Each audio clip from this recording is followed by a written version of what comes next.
Currently, a fierce competition between China and the United States is underway. Despite the US repeatedly emphasizing the need to establish barriers against conflict, its strategic pressure on China has reached near levels of obsession.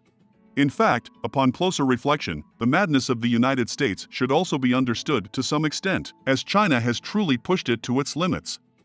In the past, during the honeymoon period of cooperation between China and the US, it was also a time when China was building a moderately prosperous society.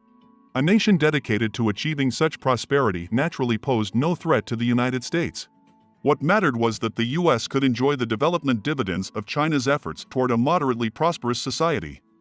Perhaps the US misunderstood the Chinese dream, thinking that once China had achieved a moderately prosperous society, its goals were met.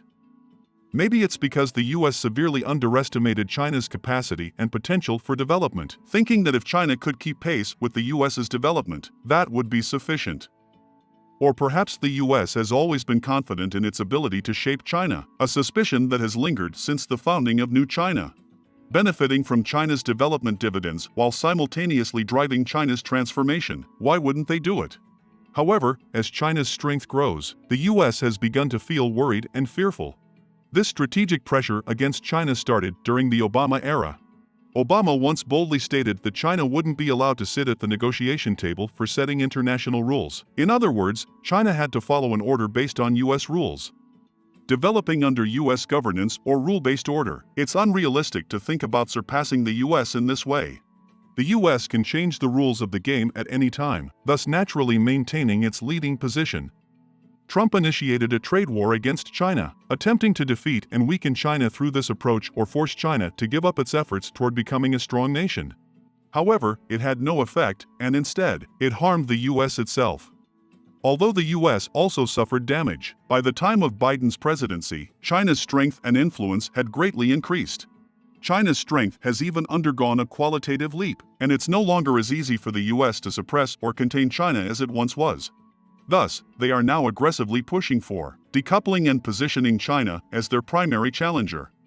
The unexpected COVID-19 pandemic shocked the world.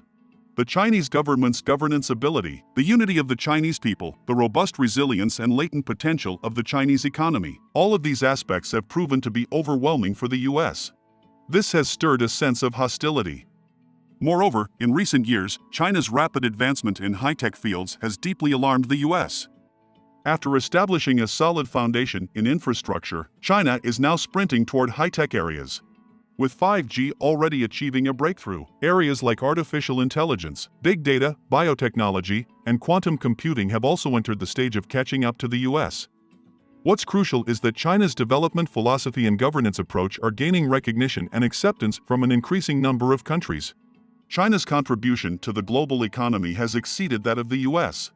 The US's dominant position is becoming increasingly precarious, going against its interests. Starting from the Obama era, it's been 15 years. If we count from Trump's time, it's 7 years. If we start from Biden's presidency, it's just been 3 years. The efforts to suppress and contain China haven't achieved the desired effect. Instead, this period has become one of China's fastest overall increases in strength, and its pace of catching up to the US is accelerating. There's certainly reason for the US to be afraid. Not to mention the growth in strength causing fear and concern, what's essential is China's rapidly increasing global influence, which is reshaping the world under US dominion. The United States aims to permanently dominate the world, while China insists on proposing the construction of a community with a shared future for mankind. How can Americans expect to breathe the same destiny as other countries? Even their allied nations are not included, let alone China? Whether it's establishing a multipolar world or building a community with a shared future for humanity, the precondition is to eliminate hegemony. For the United States, isn't this directly targeting itself? Regardless of whether China is seeking hegemony or not, it's inherently damaging the interests of the United States, which naturally leads the US to suppress China. The United States is the creator and maintainer of the global order, and China's rapid development achievements have benefited from integrating into this order. Since China benefits from this order, it's reasonable for the US to suggest that China adhere to a rule-based order. To achieve permanent world domination, the US must maintain its perpetual leadership and a unipolar world where it's paramount. China's intention to establish a multipolar world order clearly challenges the US. Hence, strategically suppressing and containing China is only natural. Although China has pledged not to seek hegemony, two tigers cannot share one mountain. As China rises to become a global power, where does that leave the US? When China becomes a strong nation, many countries will want to align with China. Doesn't this mean China is eroding the US's influence and position? The US's severe crackdown on China's 5G is naturally because China's 5G technology overshadowed their own. For the US to dominate the world and ensure its absolute security, it must be able to intervene globally in a timely manner, which necessitates global surveillance to identify potential threats. As many countries adopt China's 5G, and China's 5G doesn't have a backdoor, for the US, this inevitably threatens US national security. Importantly, people say that 5G, much like the invention of electricity in the past, is the universal technology underpinning all economic development. With 5G, there's the Internet of Things, the basis for the future economy. China aims to lead in this future economy, which jeopardizes US advantages. Without advantages, how can the US manage the world? Hence, if they can't suppress 5G and China is leading in 6G development, the US then targets China's semiconductor chips.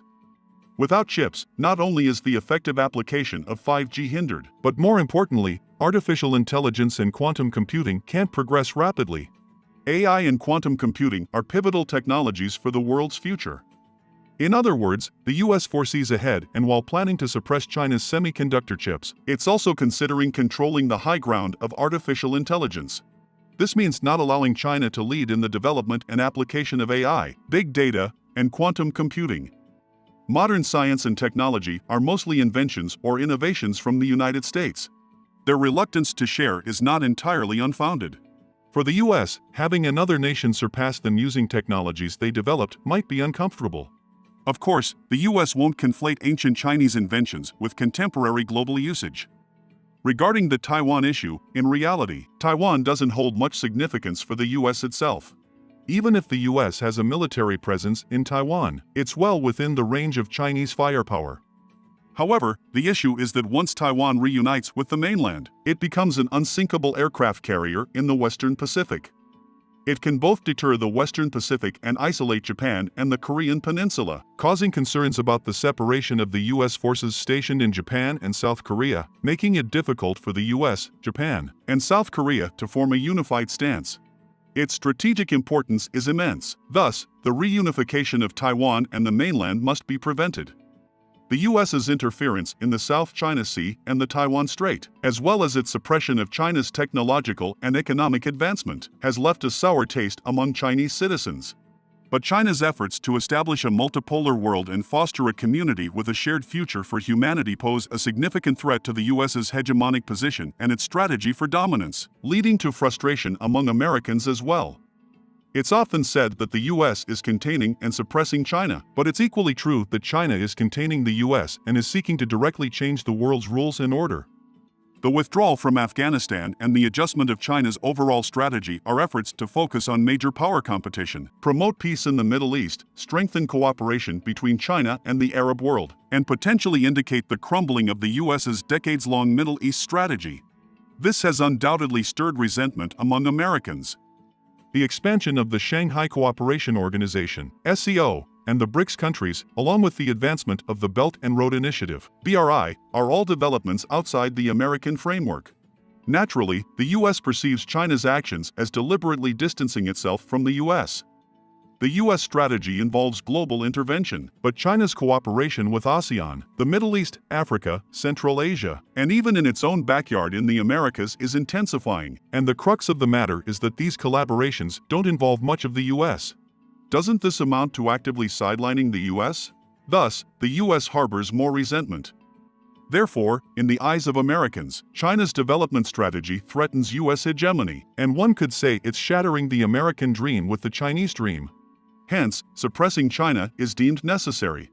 Given that technology is a primary driver of production and a key factor in building a strong nation, suppressing China's technological progress is imperative. The US just seeks to make some adjustments to China, while China aims to change the world. How could the US as the hegemon accept this? All of the US's political, economic, and military policies are based on maintaining hegemony, which has become habitual thinking.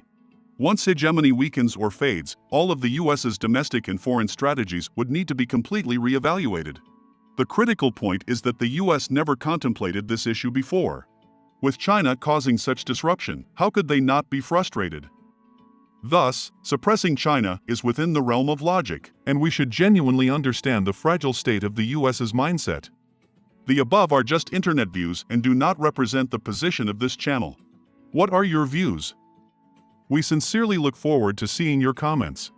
If you like this channel, remember to like and follow it. Thank you for your support.